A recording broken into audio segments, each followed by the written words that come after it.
Hello, everyone. I am your host, Michelle Ehrhardt, and it is a little bit after 3 on Thursday, which means it's time for another episode of the Tom's Hardware Show. Joining me today is Jared Walton. We're going to be talking about the 3090 Ti and also giving you an update about the future of the show. But before we get started, let's play the intro.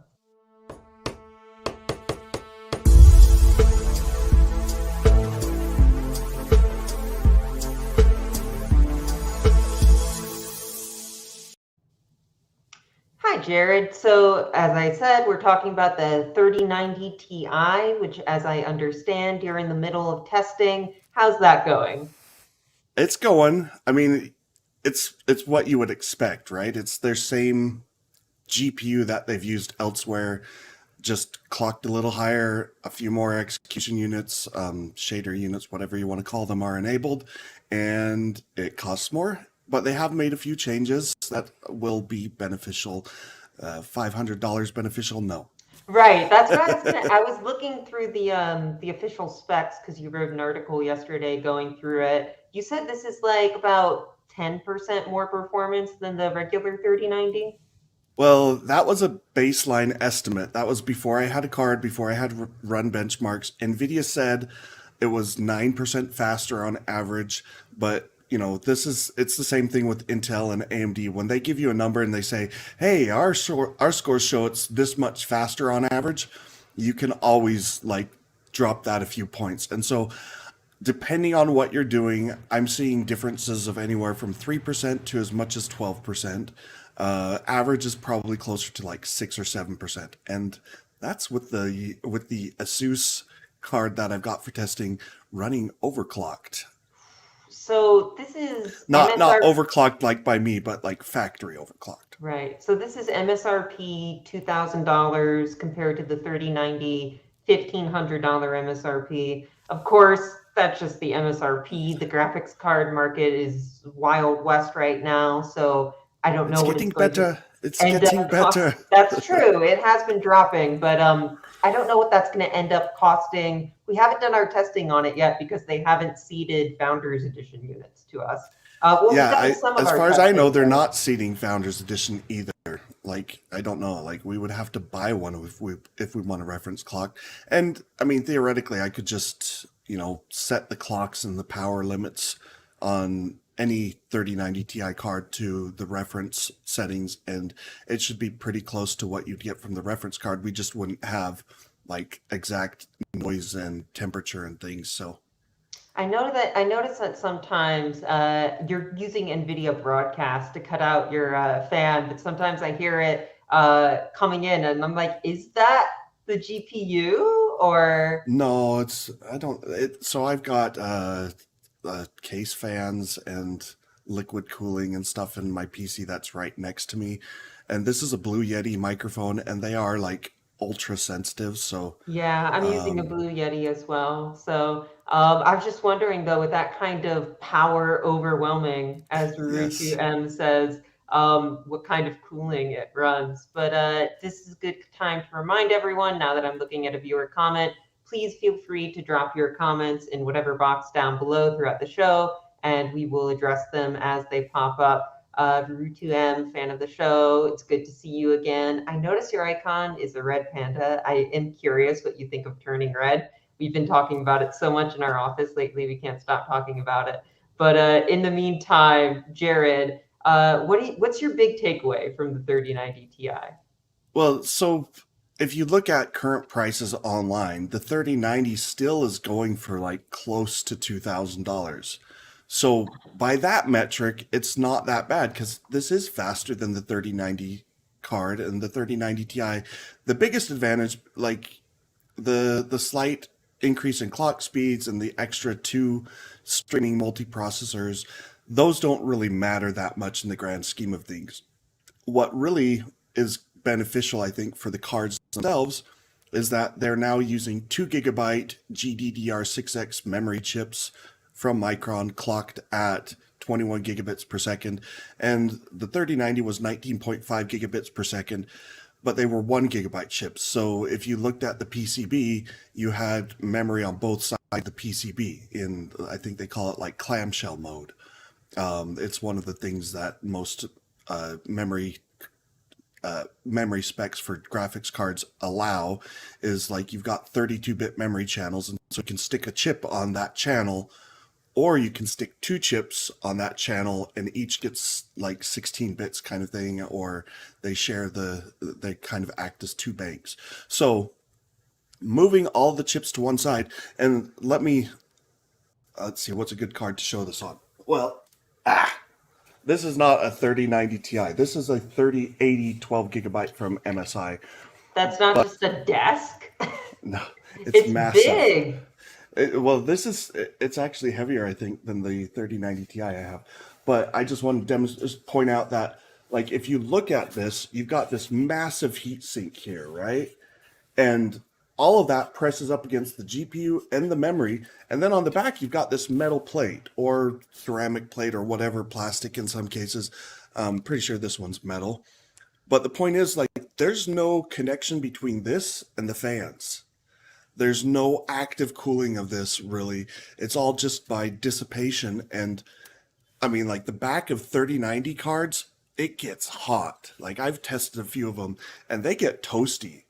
Like if you run a bunch of gaming benchmarks like I do and immediately tried to shut off the system and grab the graphics card and pull it out, it would hurt your hand. It's probably running at close to 75, 80 Celsius. Do you ever see And that clip in yeah. Malcolm in the Middle where Reese is baking some like cookies or something and it beeps and he doesn't have any gloves and he Oh, just reaches in and takes it out with his bare hands? That's oh, just what I that made me think of. So yeah, I haven't pulled it out of the oven before like that, but I've grabbed things out of the oven and set them on the stove, and then like you turn away and you come back and you don't have the gloves on anymore, and you go to grab it and you're like, ah. So what So kind of yeah. cooling do you need with that kind of heat then? Well, I think the bigger problem is what kind of power do you need, right? Yeah, So you were saying. triple 8-pin connectors are kind of the standard, and those get converted into the single 12-pin NVIDIA connector. That it's funny because it's depending on the card, it's either a 12-pin or the new 16-pin PCIe 5.0 power connector standard. I believe the Asus card is. Oh no, it's.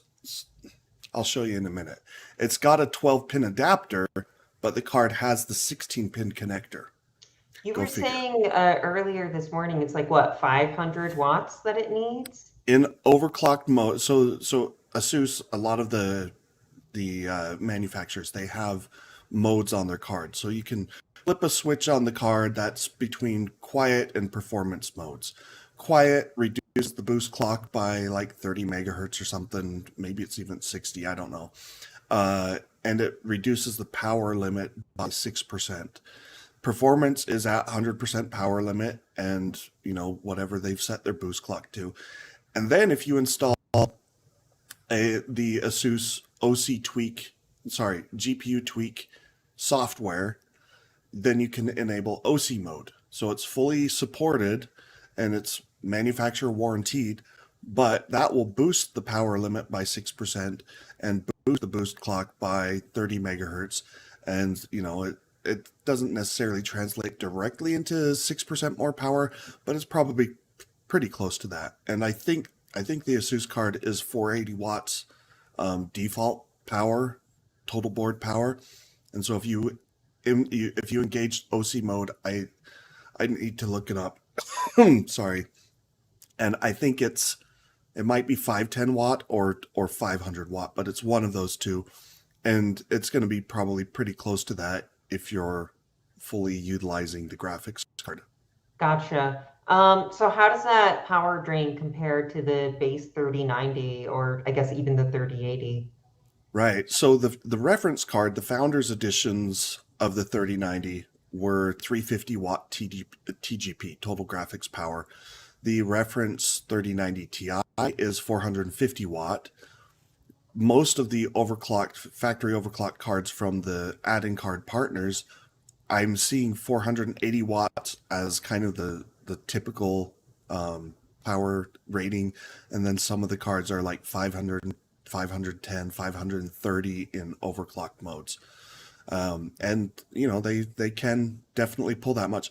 I should say, so I'll hold this up because again, this is the Supreme X MSI card. This is a 3080 12 gigabyte, but it looks virtually identical to their 3090 and their 3080 Ti Supreme X. Do you have a And 3090 or 3090 Ti on hand that you can compare it to, like on uh, camera?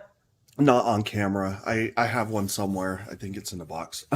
Okay. But my point for holding this up is the 3090 MSI Supreme X. I believe when I was testing it, power draw hit like 420 watts when you use the default overclock factory overclock mode.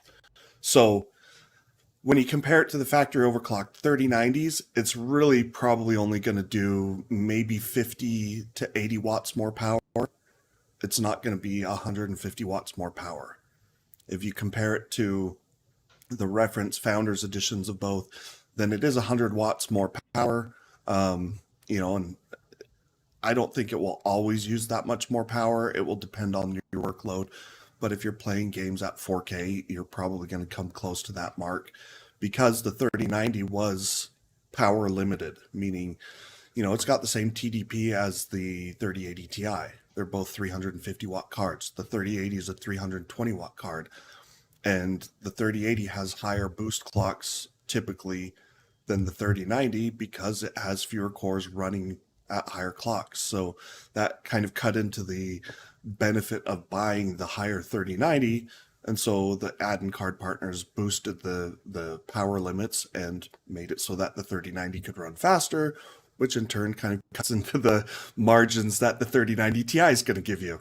Right. So we have some viewer questions that I want to get to, and I know you sent some charts to me. But before that, just because we went through a lot of nitty-gritty stuff, let's back up a little bit. So this takes more power, gives you like 5 to 6% more performance most of the time, maybe 9 to 10% in a best case scenario. Costs $500 more in the best case scenario. That's the worst case scenario, maybe. Like I think in practice it might be more like $200 to $300 Oh, you more think given so? current market conditions. Okay. Probably, because I don't think any of the 3090s are currently selling at 1500. I think they're Okay. mostly going for 1800 and above. Okay. Well, I mean, that's not great. That just means the No, 3090 itself is also overpriced. the average eBay price on the 3090 for the last week for sold listings is $2,100 for what it's worth. Okay. I mean, we don't know what the 3090 Ti is what kind of markup it's gonna get. But like you said, it's Yeah, getting better. We can talk about that a little bit later yeah. too. But I run down these stats real quick because who is this for? Like, who is not served by the 3090 that will be served by the 3090 Ti and is willing to like spend a few hundred more on such an incremental improvement? You want the real answer? It's for rich kids. Rich kids or kids with rich parents who are braggarts and want to brag and say, I've got the I've got the fastest GPU. best. Yes. Because NVIDIA pitches it as a content creation GPU and they say it's got twice as much memory as the 3080 Ti and it's a little bit faster. But in content creation workloads that use more memory, that's the key, it can be like 30 to 40% faster and it can enable you to run tests, or not run tests, but run workflows that would exceed the 12 gigabytes of the 3080 Ti and therefore fail to run in some cases. So you'd either have to change your workflow or get a card with more VRAM. Well, So guess why what? would you get NVIDIA this? has a Yeah. card for that. Why It's would you called the get this instead of NVIDIA. the A series or the Quadro Yeah, or why whatever? wouldn't you get well, it's no longer Quadro. I don't know why they killed that name, but they did. But the NVIDIA RTX A6000 is basically the same GPU, but with 48 gigabytes of memory. So it's like if you really need a lot of memory, that's what you get. And you get the professional drivers that are tuned for SolidWorks and Maya and, all these professional applications. The Titan card used to have some of those tunings. The modern GeForce RTX 3090, 3090 Ti, they do not have extra like acceleration compared to the formerly Quadro card, the A series. So if you use one of those professional applications, you need the A series. If you do content creation, like you're making games or you're doing video processing that's really demanding, like 8K video maybe, or you're doing 3D rendering and you want large models, the extra memory can help. But then you go, well, are you going to be good with 24 gig or do you need 48 gig? So it's kind of this weird thing. And it's still marketed as a GeForce card. Like, let's keep that in mind. NVIDIA says it's not for gamers, but I'm like, but it is for gamers because you called it a GeForce. Right. I mean, they say, you mentioned this in your little news write-up for it, since we can't do a review right now, but you mentioned this, that they say it can maybe do 8K gaming, which you expressed some skepticism towards. Well, it all depends on how you define 8K gaming. It's like, well, certain less demanding games can run at native 8K. Demanding games, not a chance. I mean, let me give you an example. Total War Warhammer 3 at 4K Ultra, about 50 frames per second. On the 3090 Ti? Yes. So scale that up to 8K, 4 times as many pixels. There's no way it's going to get 30 frames per second, let alone 60. But then you say, well, what about games with DLSS or some form of image upscaling? And then it's like, well, yeah, maybe you could do so upscale 1440p or 4K to 8K, and you can get playable results. But not all games support image upscaling. Not all upscalers are created equal. Like all these caveats, and fundamentally, it's a 3090 plus 5 to 10%. So like, you know, are you really? Is the 3090 Ti going to be able to do that much more with games that the 3090 could not yeah. already do? Exactly. So, I mean, I guess if you skip the 3090 for some reason, then suddenly you just got you're flush with cash and you're like, no, I have to upgrade now. Because the thing is what's really bad about this timing, and this is why they really wanted to launch this at the end of January, and then there were some delays because of some problems. They've never said explicitly, but there's rumors it was the GDDR6X memory or the interface or whatever. Right. That actually brings us to 4080's coming, right? 4090's coming. Like they're going to be in September probably, maybe October, but like do you really want to spend $2,000 on the fastest card only to have like I have a Titan RTX that I've tested and the 3090 is something like 50% faster than the Titan RTX or 40% in games and sometimes more in other workloads. And it's like, well, gosh, imagine if you'd bought a Titan RTX right before the 3080 and the 3090 came out. You'd feel pretty dumb. Right. So that actually leads us to a couple of viewer questions that I wanted to make sure we addressed. Javier Perea asks, why is this card taking so much time to be developed? Is it not the same chip like the 3080, but with overclock? Is this card going to live in parallel to the new 40XX cards? Well, people will use it when the 40 series is out. To answer that last part, too late. For most of us, yes. Like for people who are following the hardware enthusiast industry, yeah, absolutely. Like there's no way you should buy the 3090 Ti 5 or 6 months or less before a faster, newer, better replacement with Ada comes along. But if you have more money than sense, go ahead, whatever. It's I your mean, money. Do I what you want. suppose so too. The RTX 3090 already, in my opinion, is a more money than sense card. I think most people Yeah, will be served by the 3080. So I yeah, suppose if you're selling to that market, there's not an issue with releasing now, and you don't necessarily need a justification to do yeah. so. So I'll give you a few reasons why they're releasing it now. I think one, so it uses the same GA102 chip that's in the 3080, 3080 Ti, 3080 12 GB, and 3090. It's also in some of the A series cards. But now, over a year and a half after that chip launched, they've probably now got yields to the point and supply to the point where they're like, we can actually do chips that are fully enabled. So these are 84 SMs, streaming multiprocessors, out of a potential 84 SMs. So you need perfect chips, right? A year and a half ago, they probably would have had, hundreds of these at most. Now they might have thousands or tens of thousands of these chips that they could use in a 3090 Ti. And they've probably been setting some of these golden chips aside for the past year and a half, just waiting for the right time. Or maybe not, because cryptocurrency miners were going crazy and buying everything, so maybe they just sold them all. And now Right. that cryptocurrency is cooling off, they're like, we can start doing some other parts that we had maybe put on the back burner. Mm-hmm. The other reason is if you look at my modern gaming test suite in our GPU benchmarks hierarchy, without DirectX ray tracing games, the 6900 XT actually beats the 3090 in 1080p and 1440p performance overall. There are games that favor NVIDIA, games that favor AMD, so, but overall, it's still faster with the 6900. The 3090 wins at 4K because the Infinity cache doesn't help as much.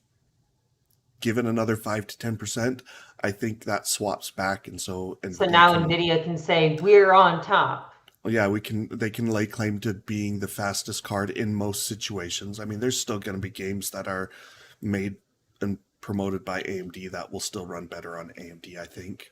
Mm-hmm. So, kind of in relation to our last comment, but I guess a little bit of speculation for the future. Root2M says, I feel like this is a preview for the 4080 that's going to be, I assume this, but $1,000 cheaper. Do you think that sounds accurate? I feel like maybe that's a little optimistic about the 4080's price, but I don't know. I think a 4080 at $1,000 would make sense because the 3080 was supposed to be $700 card, and you go, in retrospect, with everything that happened, it was too low, right? The demand was so high, even without cryptocurrency mining, the demand was going to be higher than $700. Like, it just looked too good to be true. mm-hmm. And, in the 3 months after the card launched, they were selling at $1,100, $1,200, $1,300. And, I kept saying, no, just wait. They'll come down. Supply will improve. And I was an idiot. And, around 3, 4 months later, that's when cryptocurrencies took off. And suddenly it's like, oh, snap. Like, supply is not going to improve anytime soon. And the pandemic is making things worse. And now you can't buy them for $2,000. But 4080, assuming cryptocurrency doesn't fully mess things up again and the supply is straightened out and we do okay there, I think $1,000 for a 4080 makes sense. And then you'd have like a 4090 would be the $2,000 card, and maybe a 4080 Ti might be in between if they want to do that later. We'll see.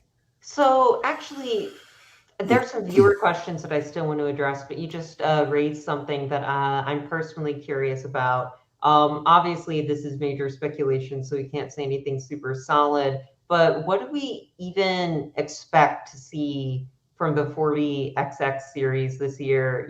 I feel like most of us kind of skipped the 3000 series, not because it was bad, but just because we couldn't get our hands on it. Couldn't I buy don't one. I don't know if we're expecting the 4000 series to be more available and how much of the 3000's power we expect it to like improve upon. Like, so Root2M says this is a preview for the 4080. I don't know, can we expect the 4080 to have 3090 Ti level power? And if it does, why buy this now unless you're like some rich kid? Right. We don't know. But here's the thing is Moore's law, Dennard scaling, it's all basically ended. And so if you look at the past several generations, the 1080 Ti, sorry, I got a bit of cold if you can't hear. The 1080 Feel Ti, better. yes, was a 250 watt part. The 2080 Ti was technically a 260 watt part, but Well, actually, check this out. This is the 780. Can you see that? Oh, it's on my finger. Yep, we can see it. Well, you talk about the logo? Yeah. So Yes, this is your just 780. barely. This is your 980 Ti. They're the same size. They have the same power connectors. One 8-pin, one 6-pin. Both are 250-watt parts, right? Then we go along and the 1080 Ti. Oh, well, it upgraded things with performance, but it's stuck with an 8-pin and a 6-pin. And if you compare size, it's still the same size, right? So those were built on 28 nanometer and 16 nanometer. Then we come to 12 nanometer 2080 Ti. We upgrade to dual 8-pin connectors. Size and we switch out the fans. It's dual fans now. Size wise, they're still about the same. Let me line those up better. Like the size didn't really change. I don't have the 3080 right next to me because we're talking Halo parts.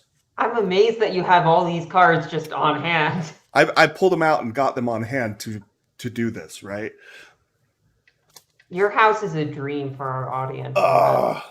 This is Oh so my heavy. God. You're lifting. This is my weightlifting.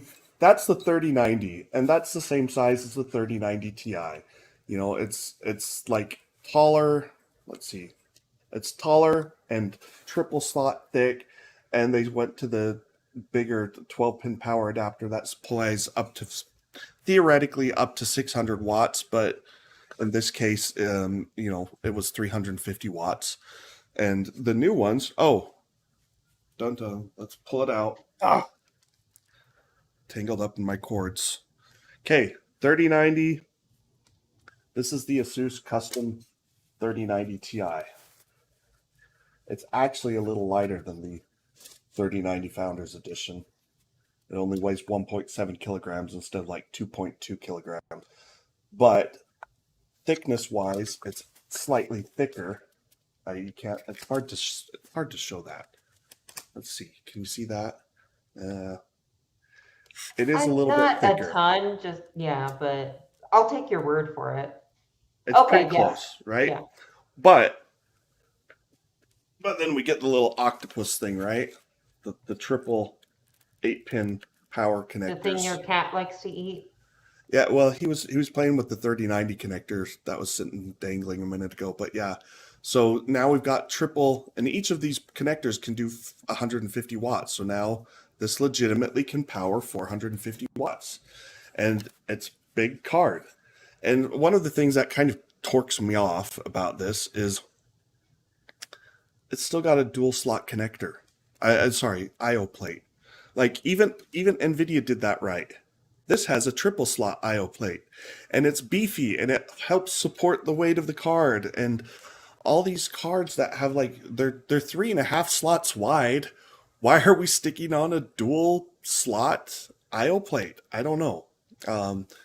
Like some of the cards come. That's an issue with Asus's cards specifically, right?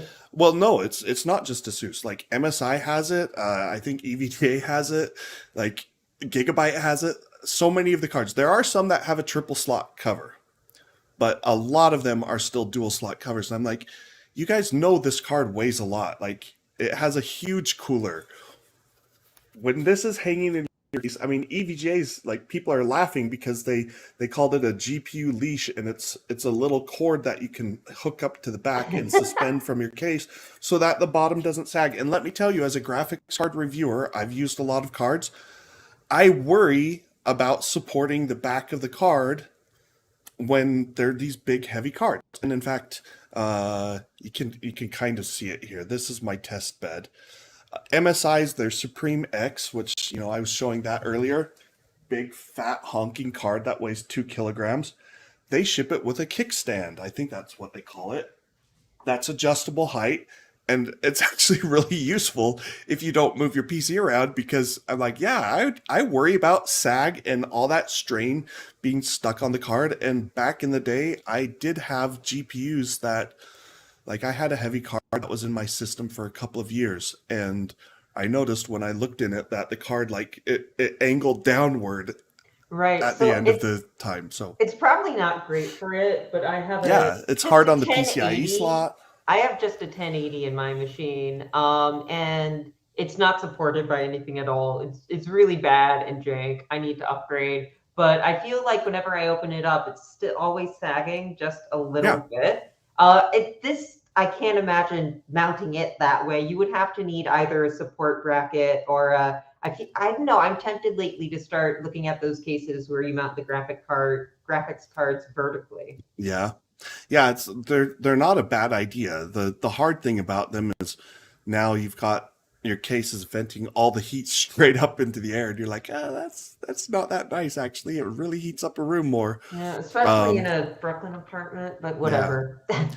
But yeah, so I mean, the cards are big, they're heavy.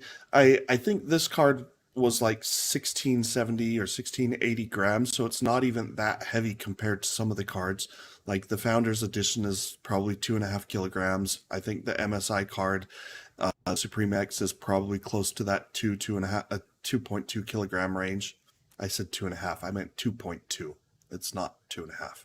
Hmm. Um, I mean, like there were companies like I used to review desktops from like Falcon Northwest and by Power and stuff back in the day when I was at on Tech, and some of them would like one of them had like a foam packing thing where they would fill the inside of the case with like a memory, not memory foam, but a hardening foam.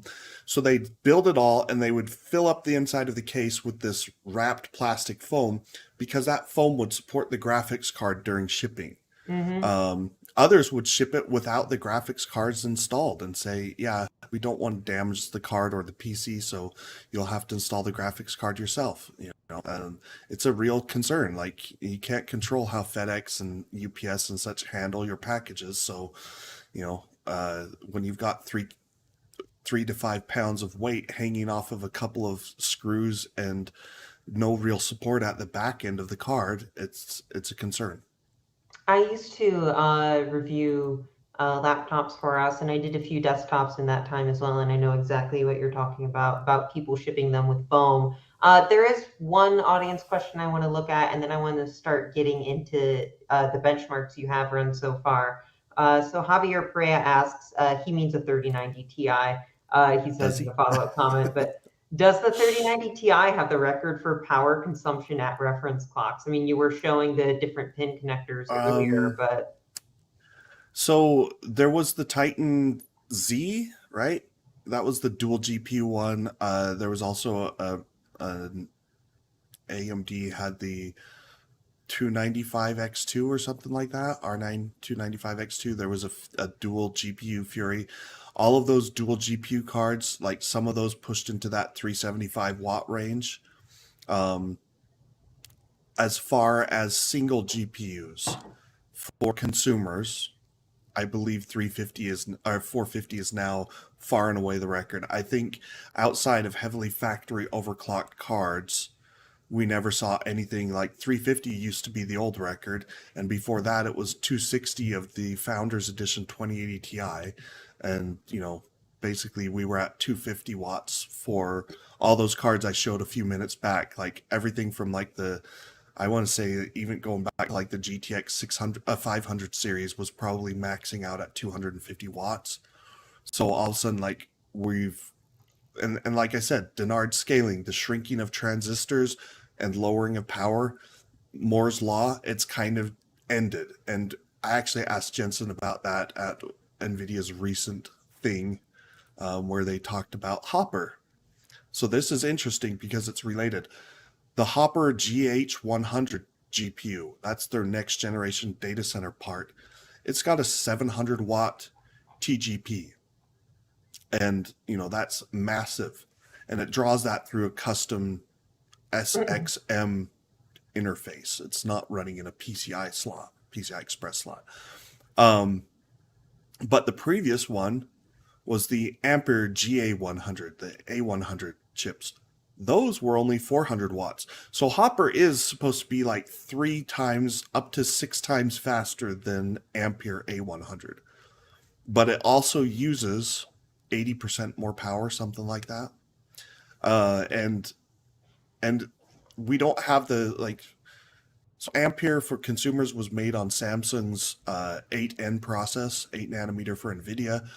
The GA100 chips were made on TSMC N7 or 7N, which is basically N7.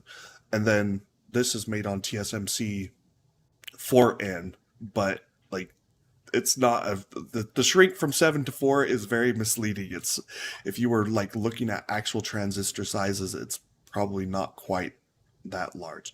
Anyway, they shrank the chip, the transistors a little bit, but power didn't shrink at all. And so, in order to get all the extra performance that they wanted, they said, we want the performance more than we want pure efficiency. So they made a 700-watt data center part. That's huge. And these what are they called? DGX systems. The DGX 8100 will have 8 of those. I'm like, just think of that. 8 700-watt GPUs sitting in a system plus the CPUs to run it. Like, realistically, that could use 6,000 watts of power. And so you'll need like 10,000 watt power supplies. So what kind of air conditioner do you need to hook up to your PC exactly. for that? Yeah, well, those are for your data centers that Right. have massive environmental regulators. But anyway, so when you look at what happened on data center, that tells us that if they couldn't get good scaling from Ada or from Hopper for the data centers and power, they're probably not going to get that much better, or maybe not even better at all, power scaling on the consumer side. So we'll probably get faster chips running at higher power draw, and overall performance per watt will hopefully still improve, but it's not going to be like twice the performance per watt, I don't think. Maybe. Gotcha.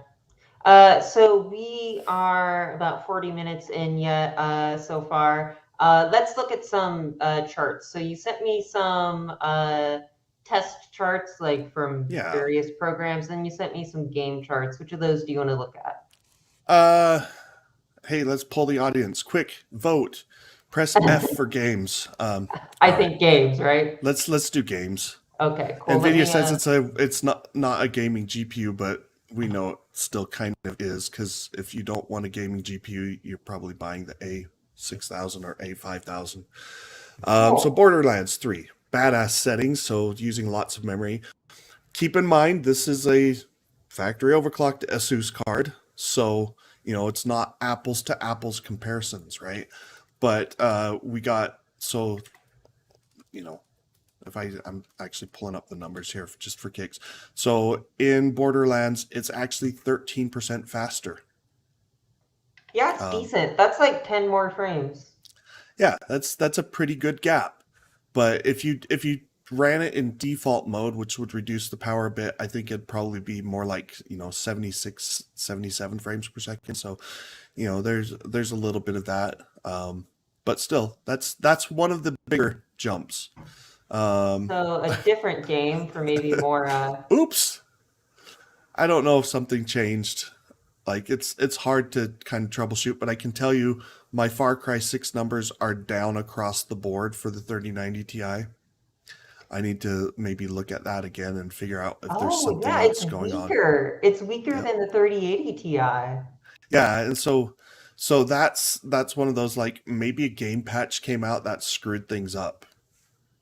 I'd still, so these aren't like final charts. The final charts in the review might change, but it's still interesting, right? It's like, oh, why is the newcomer actually running worse? Maybe the new drivers need a bit of tuning. Maybe it's something else. I'll look into it, but that one did show a drop. Yeah. What else do we got? Red Dead Redemption. Mm-hmm. So this one supports DLSS. I tested it with and without DLSS. Without DLSS, it is 12% faster. So, we're running at the best case scenario. This is 4K ultra settings, and you got a 12% boost in performance from basically 84 to 94 frames per second. That's respectable. Turn on DLSS, and that's in quality mode, and it bumps it up to 107 frames per second. DLSS even native, it's still 10 more frames. Yeah. DLSS does not help a lot in Red Dead Redemption 2. I will say that. So, like, even if you look at like my 3050 review, It's only getting like 10% more performance than native. So ray tracing games, it tends to help more. Let's see. Total War Warhammer 3, 13% better. 50 versus 44.4. So, but neither one is able to get 60 frames per second. So Yeah. Why is you'd have to Warhammer use, 3 so, or Total War Warhammer 3 so you know, demanding? don't know. So like you don't have the charts for these, but I can tell you at 1440p it got 94 frames per second, and at 1080p it got 126 frames per second. It's an And at RTS, right? Maybe it's just the amount of units on screen. I don't know. yeah, well, what I'm saying by those other figures for 1080p and 1440p is that this isn't CPU limited to 50 frames per second by any stretch. It's just the way their engine works, it doesn't scale to super high frame rates at 4K. It has trouble. But at 1080p, performance is basically tied between the 3090 and the 3090 Ti. So, Are all of these in-game benchmarks that you're running with, or yes, for these okay? ones, Because I right? don't know if Yeah. I had seen Total War numbers on the show before, so I wanted to ask. Yeah, that's one of my newer games. And you can see there's other interesting results in it, but yeah, like the 6800 XT and 6800, they both had very similar minimum FPS, but the 6800 XT was still faster. And then the final game that I've run so far is Watch Dogs Legion, and that one is a 10% boost in performance. So if we were running the Founders Edition 3090 Ti, I would guess the difference is going to be closer to 5% instead of 10% in the games. But in the games that I've run so far, we are getting pretty close to, well, we're getting double-digit gains at 4K in everything except Far Cry 6, which appears to have a problem, or I just need to reboot and retest that and see if that fixes things. It's But probably something with this specific game. That's always the yeah, they might have patched it. I might need to go and retest all of the other cards as well, because maybe Far Cry 6 released an update that hurt performance. It has happened before. So we actually have a Facebook comment here that I think is interesting because it harkens back to something you said earlier in the show. Justin Coop says, my 6900 XT is trash. Is that trash now? Or it seemed to be still be doing pretty good in these, Right. I'm pretty sure it's sarcastic, but still. Yeah. Yeah. So if you flip back through them, compared to the 3090 Ti, what the I'm going to close the 6900. comments so we can see more of the charts. Yeah. So I'll give you the numbers. So in Borderlands 3, the 3090 Ti was 14% faster. It's 22% faster in Red Dead. It's 50% faster in Total War Warhammer 3.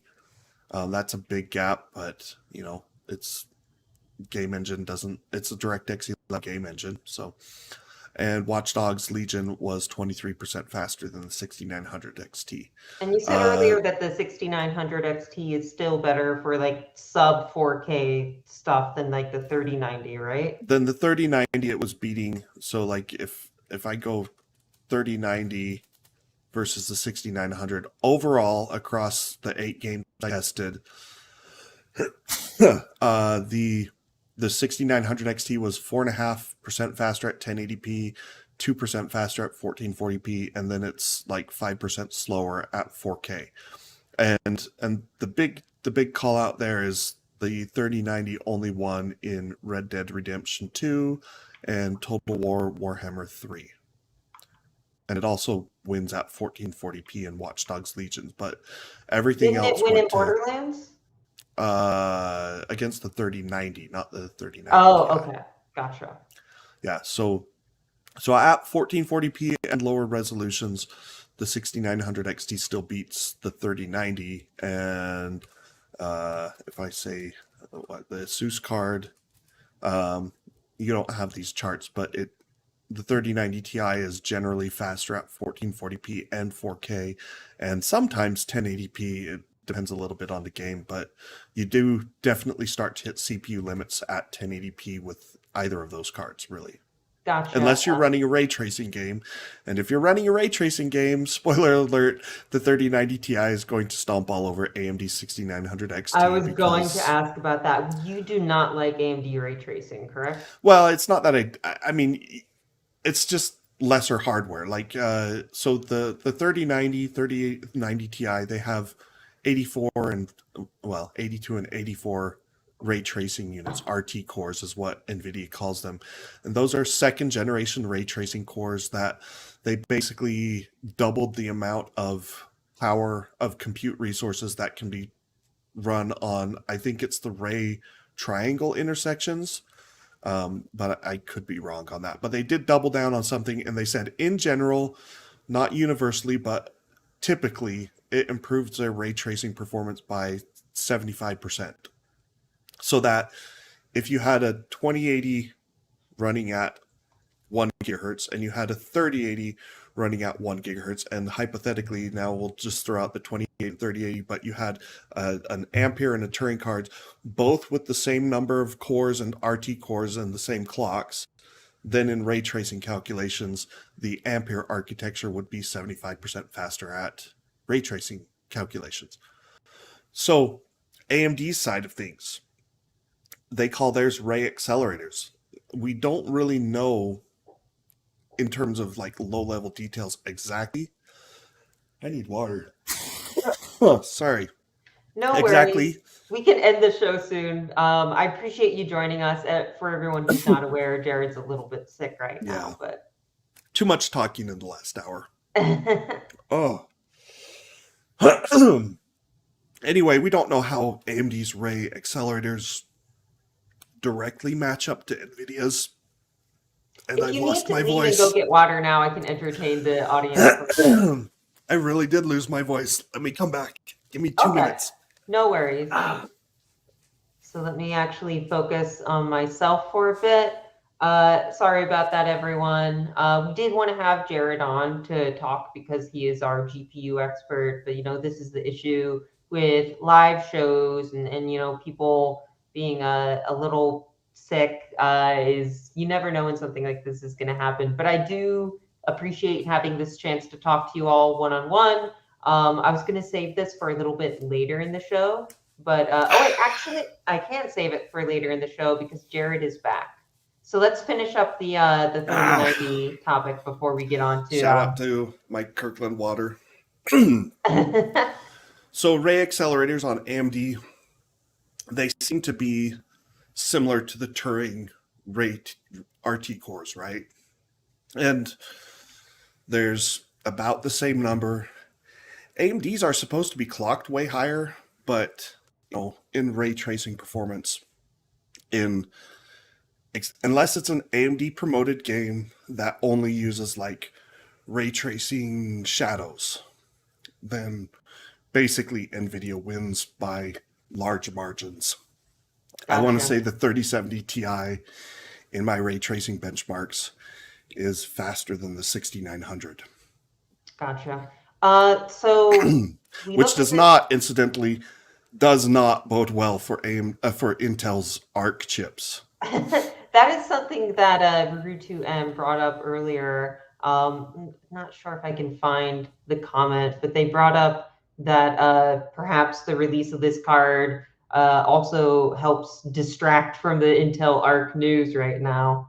I don't know if that seems more like a fringe benefit to me than anything else, but well, if you think this 3090 Ti is kind of a weird announcement and launch and dumb, I haven't heard this from AMD, but there are rumors swirling that we'll get a 6950 XT, 6850 XT, and 6750 XT, and maybe even a 6650 XT.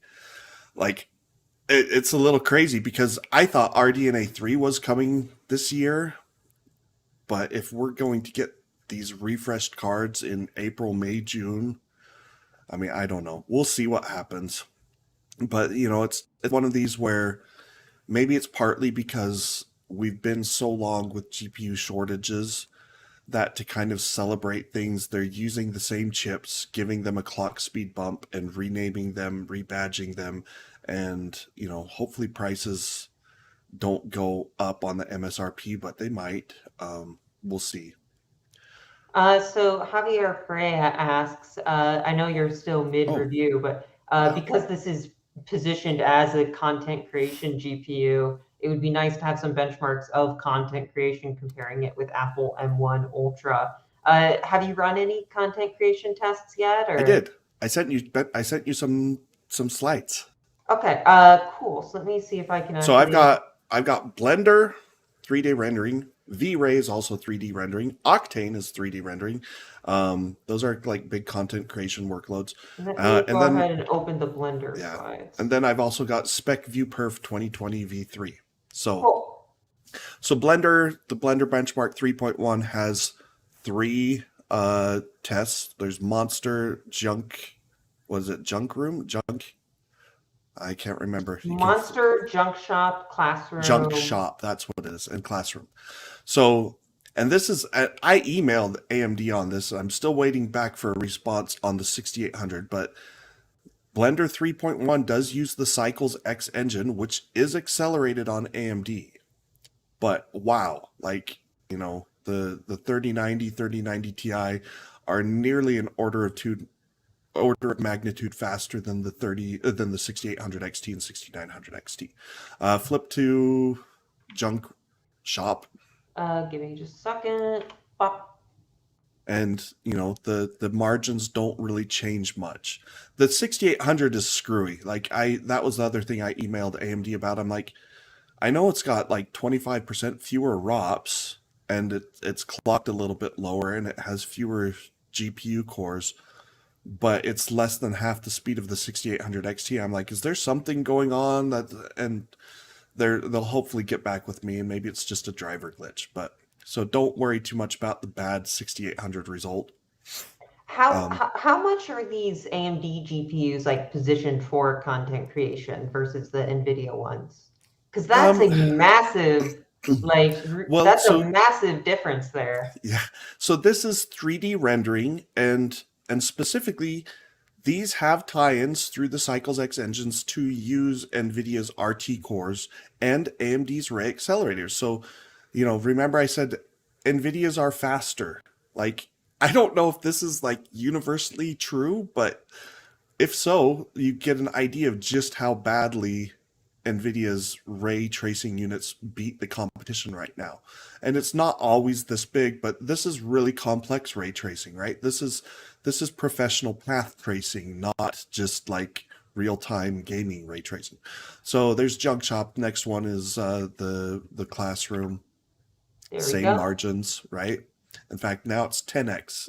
It's over 10x faster. So take that for what it's worth. If you flip to the next one, we get to Octane, I think, right? Oh, that's geometric There's mean. Yeah, Octane. so Octane, God Rays. There's three different scenes. They have Octane accelerated via, I don't know if it's CUDA cores or just the GPU compute, but they have two modes. There's the regular mode, and then there's the RTX mode. And so either way, it doesn't support AMD's GPUs right now, which is kind of interesting and maybe telling again that Octane OTOY didn't even feel the need to support AMD's hardware yet. So Octane God Rays, if you flip to the next, we've got God Rays RTX, which I think it more than doubles the performance. Then we've got Havana, and then there's Havana RTX, doubles with performance with the ray tracing units, and then finally there's the Plants and Plants RTX. Okay, so there's no AMD comparisons even available because you can't run these workloads on an AMD Radeon card right now. I guess either NVIDIA paid to do the work and so they only tied it into their hardware, or the developers haven't seen fit to support AMD. So I don't think you have an M1 Ultra on I do hand to not. test with. I do not, and like I'm not a Mac guy, but like I don't have an M1 Ultra. I don't have OS 10, or like I had. So I used to work for Anantech. Those of you who know who that is, right? Um, kind of our competitor, but I knew Anand pretty well, And the one time we were at a CES show, and I was trying to show him something. I was like, "Oh, I want to show you something." And he's like, "Well, here, just use my MacBook." And so he hands me his MacBook Pro, and he's like, "Yeah, just pull it up there."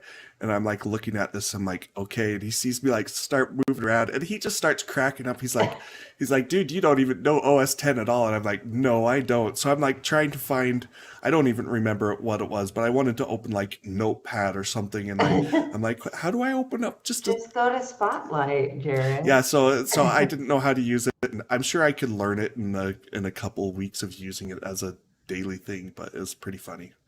But yeah, like the problem with content creation comparing, Mac and PC is like you get different applications in some cases.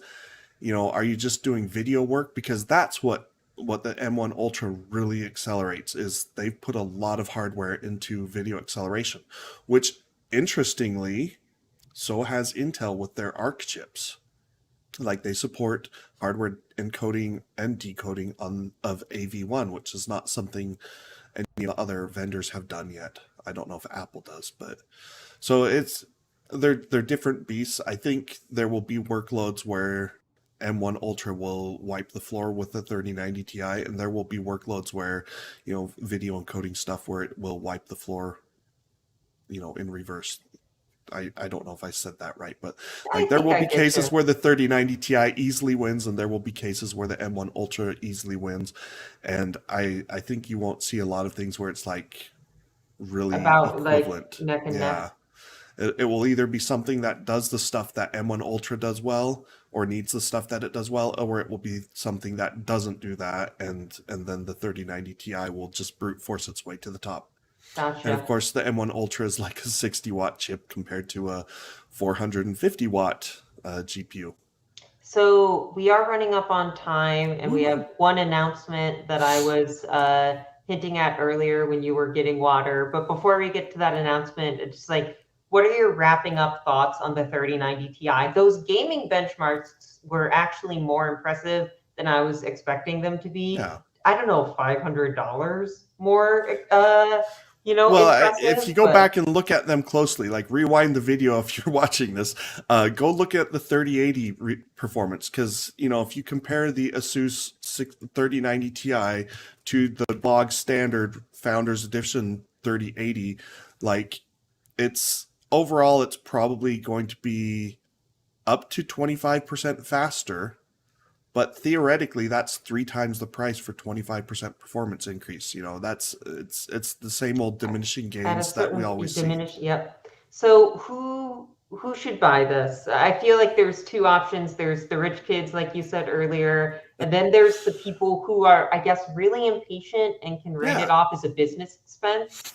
Like, Yeah, I mean, if like if this you generates X amount of dollars for me by saving me X amount of time on my yeah. rendering or whatever. Yeah, like even a 10% reduction in render times, it can be significant. So the real question there is like if that's significant enough to invest the money, are there cases where this is going to be faster than the Nvidia A6000?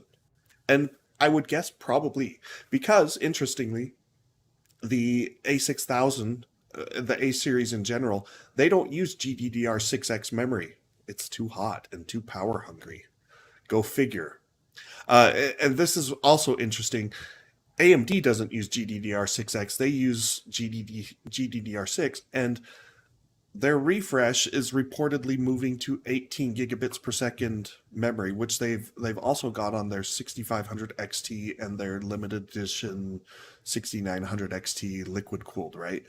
So it's like GDDR6 I think is more power efficient than GDDR6X, and it already clocks up to 18. So I'm like, well, if you're using like twice as much power on memory to get that last 10%, like that's not really good. Hmm. Uh, Especially if you're taking costs into account. yeah. But GDDR6 is also available, I think, in 4 gigabyte chips, which is not an option on. No, no, no, that's not right. It's because the A6000. Remember how I said they do that clamshell mode? So Hmm. they use 2 gigabyte chips and put them on both sides of the PCB, and so they've got 24 chips. But GDDR6X or GDDR6 doesn't run as fast and doesn't use as much power, so they can do that and still, they get enough bandwidth and for those workloads that need 48 gigabytes. So again, like, who's it for? If you need 24 gigabytes and you need the extra bandwidth of GDDR6X, or you just want to use the consumer cards because they cost less, like, maybe.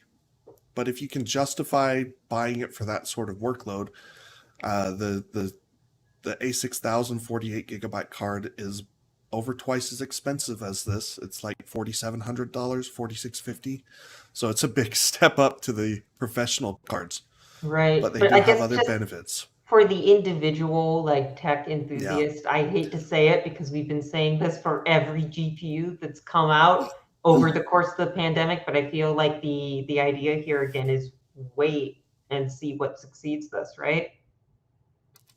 Yeah, I would see what Ada brings us and see what RDNA 3 brings us, and maybe, I mean, I don't expect Intel to take top spot or maybe even the bang for the buck spot, but if you like doing video encoding, Mhm. maybe Intel is going to be very promising. I think it'll be interesting to see where their stuff lands, but I'm not expecting it I'm to. especially interested to see Intel's competition with Apple because I know that they've really ramped up their sort of anti-Apple marketing lately, ever since Apple's moved to its own Yeah, they're a silicon. little pissed off about losing Apple's business, aren't they? Yeah.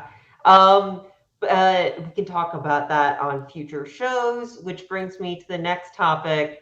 And I know we're a little bit over time, but I wanted to address this with you all.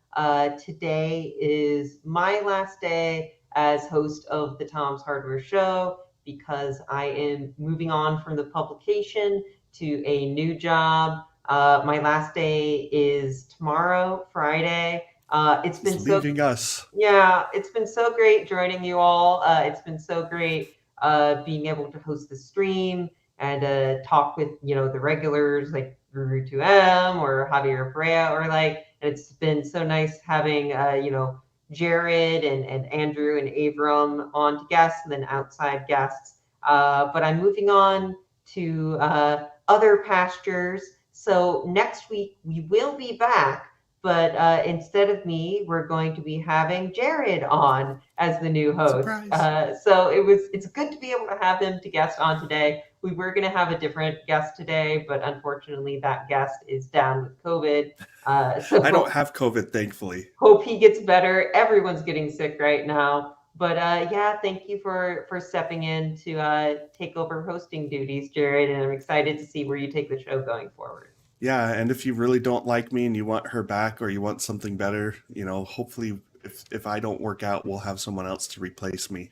I'm sure you'll do great. But Hopefully we'll have my voice back properly next week too. Tom's is always open to feedback. So, please feel free to stop by our forums and let your voices be known, and to put your comments in the boxes throughout the shows. We're always looking at them. We always want to be available to you. But for now, thanks everyone. For now, this is the end of the episode, end of my time on the Tom's Hardware Show, but I wish you all the best, and I wish you the best, Jared, in future episodes. Thanks. Hey, it's been great having you with us, and best of luck in your new endeavors. I'm sure you will land on your feet as they all do. Thank you, Jared. So we will see you next week. Jared will be hosting, and I'm excited to see where he takes it. For now, We'll though, talk about MacBooks. he's gonna do an on-screen learning. Like That's Jared right. learns how to use a MacBook. What? I don't know. We did. There we go. We got our YouTube thumbnail. But for now, we'll see you later next Thursday at 3 p.m. Bye, everyone.